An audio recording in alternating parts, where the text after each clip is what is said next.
pagtatanim dito sa aking mga talong. Ayan, ang ating talong, ang dami na po ulit bunga. Kaya tayo ay mamimitas na ulit ngayon dahil magluluto po tayo ng mga alimasag na gagataan natin ngayon. At mamitas din tayo ng okra para sa ating lulutuing ulam for today. Okay, tara na at tayo ay mamimitas na ng ating mga gulay dahil ayan, mainit na. Ayan, tara na at tayo mamimitas. Okay, ayan, ang aga natin dito dahil mamimitas tayo ngayon ng ating mga talong. Ayan, yung ating mga talong nung nakaraan nakapag-vlog na tayo dito. So ngayon, ayan na sila, napakatangkad na po nila at ang dami na po nagiging bunga.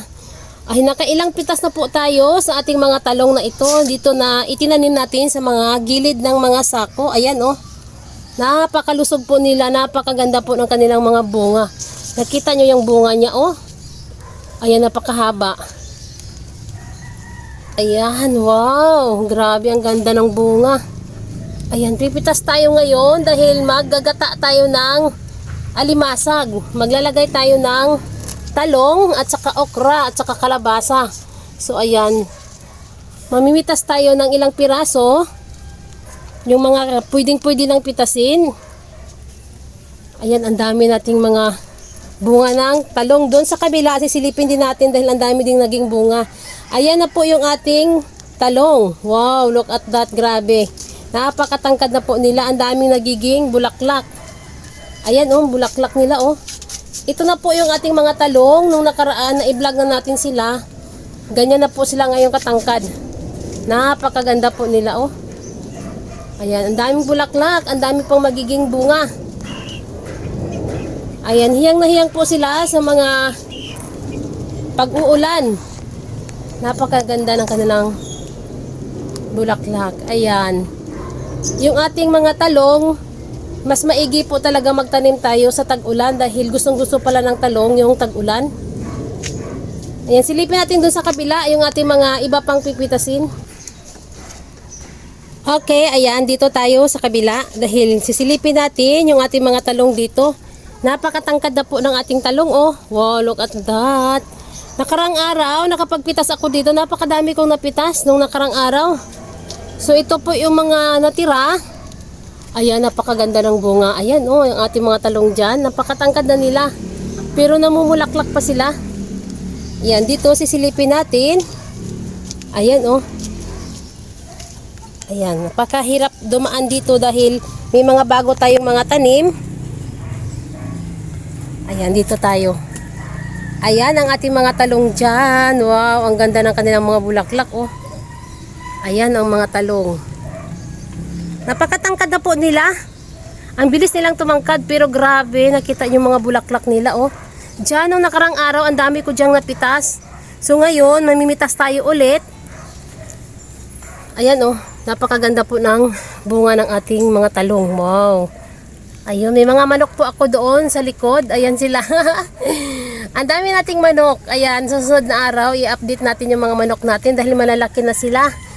Nung nakarang araw, nung nakaraan, maliliit pa lang sila, mga sisiw pa lang sila, nagpa-incubate tayo. Ayan na po sila, oh, nakita niyo ang lalaki na nila, oh. Ayan, nakasilip dito sa akin. Ayan, nakita niyo yung talong. Ayan, oh, grabe, ang ganda ng talong, oh. Ayan. Napapansin ko yung aking mga talong. Yung kanilang mga bulaklak ay mga dikit-dikit talaga. Ayan, oh, napakaganda po ng kanilang pagka...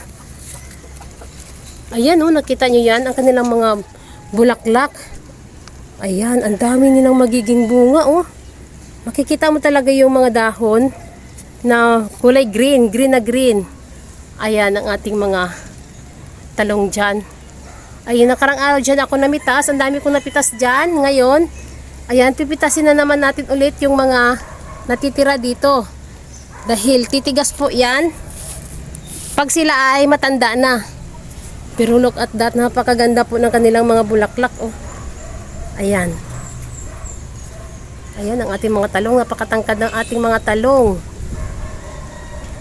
Umaambon na, umuulan. Ayan oh, nakita nyo yan sa baba, umuulan. Ayan. Ayun yung aking malunggay. Napakataas na po ng ating malunggay. Ayan, sa sunod na araw, mamitas tayo dyan kung magbubunga na yung ating malunggay.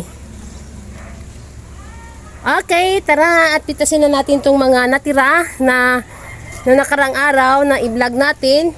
Namitas tayo dito. Ayan, ito na ulit yung ating mga talong. Wow, ang ganda ng bulaklak, oh. Okay, tara at mamitas na tayo.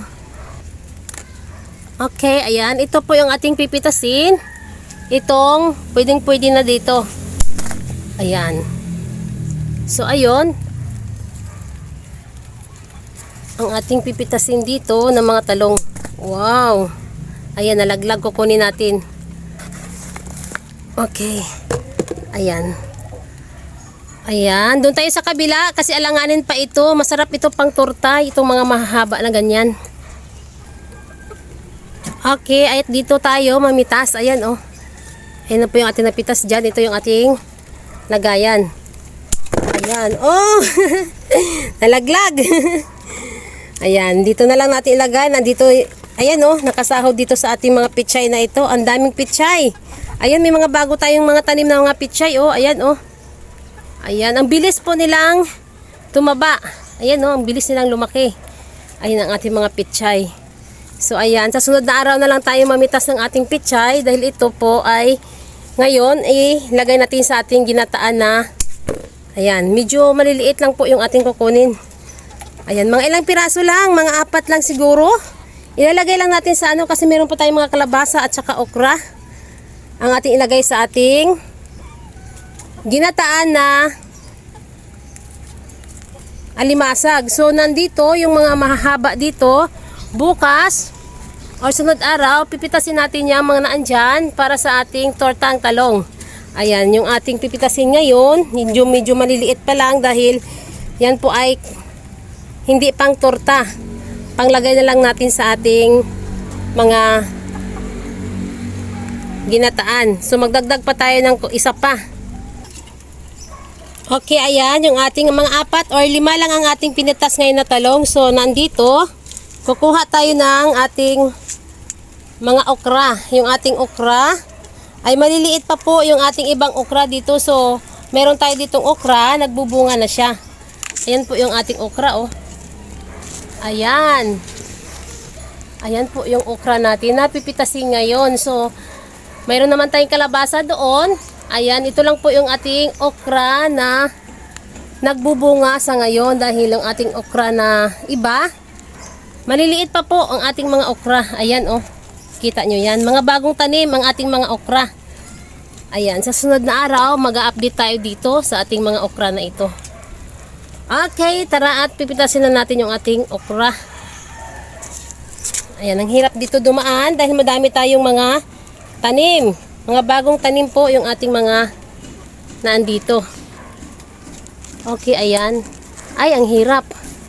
Ayan, oh, okra natin saglit at lalapitan natin. Okay, ayan yung ating okra. Dahil yung naandoon, alanganin pa po yung isa doon. Kaya ito na lang po yung ating napitas. So, meron naman tayong kalabasa. Ayan, konti lang ang ating ilagay sa ating alimasag. Panggata lang. Okay, tara na. At tayo ay bababa na. Dahil magluluto na tayo ng ating alimasag. Ayan, nakabili na ako kanina. Ayan. Okay, ayan. Sa sunod na araw, itong mga natira dito ng mga talong, pipitasin natin yung mga yan para sa ating torta. Okay, tara at bababa na tayo. Ayan, dahil umuulan. Ayan, oh. Ayan, umuulan. Tuwang-tuwa yung ating mga tanim dyan dahil umuulan ngayon. Ayan, ang dami pa tayong mga talong doon na pipitasin sa sunod na araw. Pang torta po yung mga iyon. Ayan, kunti lang ating pinitas ngayon dahil masasayang lang din. Ilan lang kami ang kakain. Ayan. Okay, tara na. Tayo magluluto na. Later. Okay, ayan. Nandito na tayo ulit sa ating kusina. Ayan. I-slice na natin yung ating kalabasa, ang ating talong at saka ang ating okra. Yung ating kalabasa, ayan, yan po yung ating nabili. Ayan, oh, 20 pesos po yan. Medyo kukunti lang ang 20, pero okay na po yan. Para lang po yan pansahog natin sa ating alimasag. Ayan, para makalibre tayo ng ating mga gulay. Ayan, magtanim tayo. Ayan, ang ating naitanim, yung ating okra at saka yung ating talong, hindi na kailangan natin bibilhin. O diba, nakalibre na tayo. Sipag-sipag lang ng konti para makabawas tayo sa ating mga gastusin. Ayan, malibre tayo sa ating ibang gulay. Okay, ayan ang ating alimasag, ang ating gagataan. So, ang ating alimasag ay nakatali pa po sila. Ayan, nakatali. Kailangan natin silang kalasin dyan. So, nakatali yung kanilang mga para hindi siguro makaipit. Ay, napakaganda po ng ating nabiling alimasag. Ayan, napakasariwa pa nila. Ayan. Napakasarap po yan, gagataan. Ayan, nakabili tayo ng gata para sa ating alimasag na lulutuin for today. At saka yung ating napitas na fresh na talong at saka okra. Yung ating kalabasa, nagbumili tayo dahil yung kalabasa natin na naitanim doon, maliliit pa lang sila, parang pagapang pa lang sila, wala pa pong bunga. Ayan, kunting tiis na lang at sa sunod na araw, makapagpitas tayo ng ating sariwang kalabasa. Okay, ayan, at tayo magsisimula ng magluluto. Yung ating alimasag, ayan na po, malinis na yan. Ayan, binudburan ko sila ng asin at inalog-alog para yung mga lansa sa katawan ng ating mga alimasag matatanggal. Ayan, binabad ko muna ng konti at saka natin binanlawan. Kaya ayan na po ang itsura ng ating alimasag. Nawala na po ang lansa. Ayan, napakalinis na ang katawan nila. Ganyan po din po ba kayo maglinis ng inyong alimasag? Ayan, ang akin pong kasing paraan para matanggal ang lansa ng ating alimasag, asin lang po. Bubudburan mo sila ng asin at babaran ng konti at saka babanlawan ulit. Okay, ayun na po yung ating gulay. Nahimay ko na. Ready na po tayo magluto. Ayan, at magbabalik tayo mamaya pag nagsisimula na tayong magluto. Ito na po yung ating alimasag. Ayan, nilagyan ko na po sila ng gata. So, bali, ilalagay natin pag nagkulo na ito, ilalagay na po natin yung ating gulay. Ayan, napakaganda po ng gata dahil fresh gata po ang binili ko para dito sa ating ginataang alimasag. Ayan, maglalagay na tayo ng gulay pag yan ay kumulo na. Okay, ayan na po yung ating kalabasa. Inilalagay na po natin. And mas nauna ko pong inilalagay yung kalabasa bago po yung ating mga talong dahil malalambot lang sila at saka yung okra.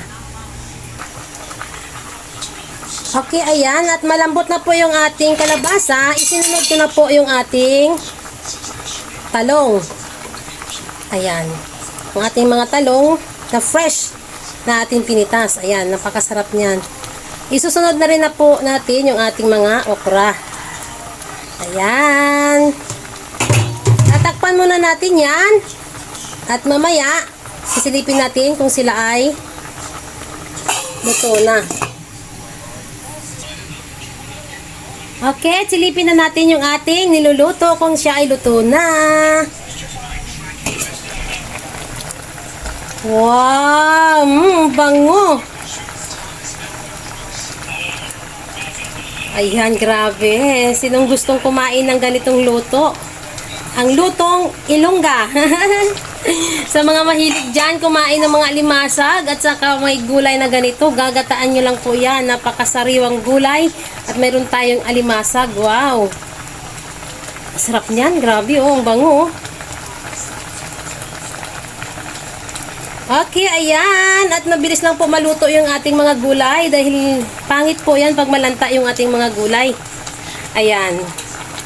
Ayan, dahil magkakain na tayo dahil tanghali na po dito. Ayan, lutong-luto na po yung ating ulam na yan.